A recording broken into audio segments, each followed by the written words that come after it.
Good evening, goddesses, and welcome to the Not Your Love Coach podcast. I'm Josie, and for most of my life, I've been either head over heels in love or picking up the pieces. Over the years, I lost myself in my partners, and I neglected my dreams. But at 46, after yet another painful breakup, where I got replaced faster than my kids can mess up the house, I realized it was time to focus on me, to love myself unconditionally and live my best life. This time, I'll win the breakup, follow the rules, and keep it classy, or at least try. This podcast is a bit of a therapy for me.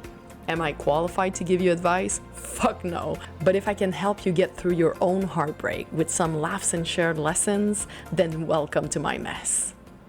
Hey, goddesses, thanks for joining me. You might be wondering why I decided to start this podcast and what it's all about. Well, to be honest, this is therapy for me. So a few months ago, I went through a very rough time. I had been in a relationship for about 2 years with a wonderful guy. A relationship I thought would end in marriage. He was tall, handsome, charming, and successful. The pilot. For the first year of our relationship, I felt I was living in a Hallmark Christmas movie. On our third date, he took me to Montreal in his helicopter. To me, it was surreal. After all, I come from a remote little village in the north of Quebec. Those things don't happen to girls like me. He made me feel so special. Took me on trips, bought me flowers, and even got them delivered at my hotel room when I was traveling for work. He left me love notes everywhere. After a few months, he even started to talk about moving in. I know, red flag. Too soon, but I was so in love. Plus, before him, I had dated a skydiver who could not commit, so I thought it was a massive upgrade. So one thing you need to know about me is that I have 2 wonderful children, and I had already failed at a blended family only a year before that. But despite feeling I shouldn't, I jumped right in. This time it was going to work, right? Well, spoiler alert, it didn't. But here's the twist. The crash of that relationship gave me the push I needed to finally take care of myself. After living together for about a year, things started to change. Having 4 kids around and the chaos it creates was much harder for him than he expected. At the same time, he started to become more and more distant, preoccupied with his business. I was a bit lost, trying to help the best I could, and basically that means I was taking care of the kids, the house, and the laundry, and I was waiting for some attention. In the last year, he ended up breaking up with me not once, not twice, but 3 times. First time, he could not handle the chaos with the kids. Looking back, it upset me a bit since I was doing the kids' stuff. Homework, lunches, discipline. But it lasted one night. He came back crying, saying how amazing I was, and I took him right back. The second time was about 6 months later. That time he said we had lost each other. And he was right. Even I was questioning if I was happy in the relationship.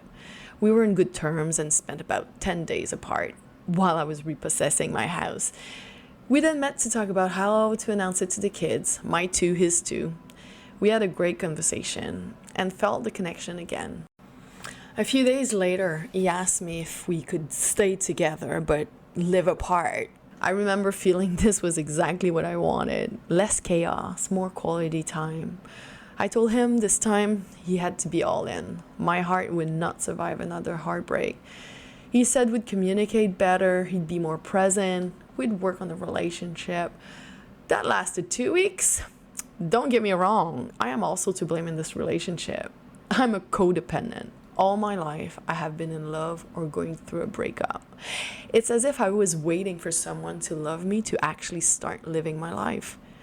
When I was younger, I dreamed of becoming a comedian or hosting my own TV show. I even studied journalism to make it happen.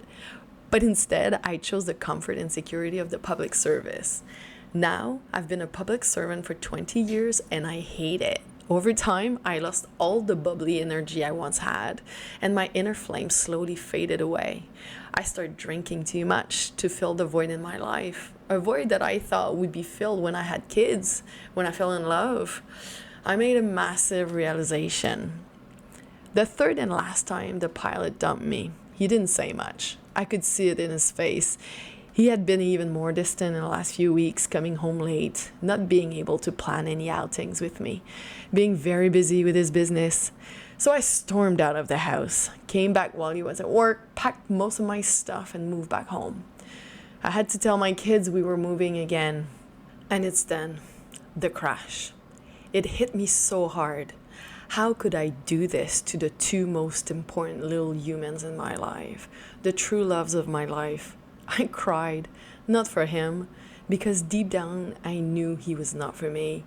I cried because I realized the pilot was not the person abandoning me repeatedly. It was me. I put his life, his needs, his wants before mine, and I did that with all the ones before, and there were quite a few, unfortunately.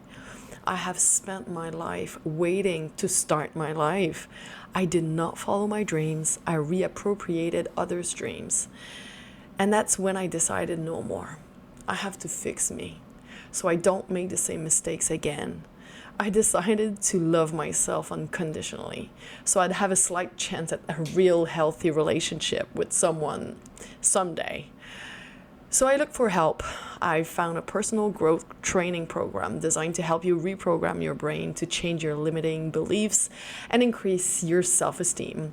It led me to decide I would take a leap and change my life, all aspects of it. Starting with my professional life, step by step, I'll work towards my dream of working in the media.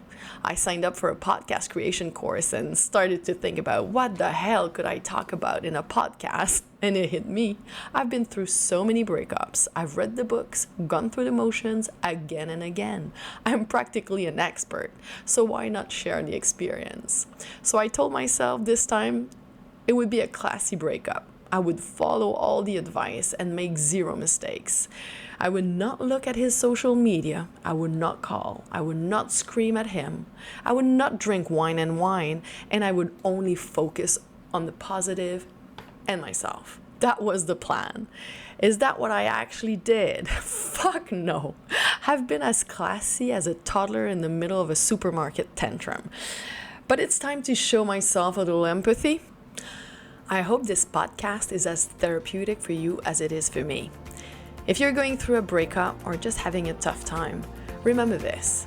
It may not seem like it now, but this challenge is a gift, a powerful catalyst for your personal growth. Embrace the journey, learn from the pain, and let it drive you to become your best self. Make him regret ever letting you go. Until next time, trust the process, you beautiful goddess.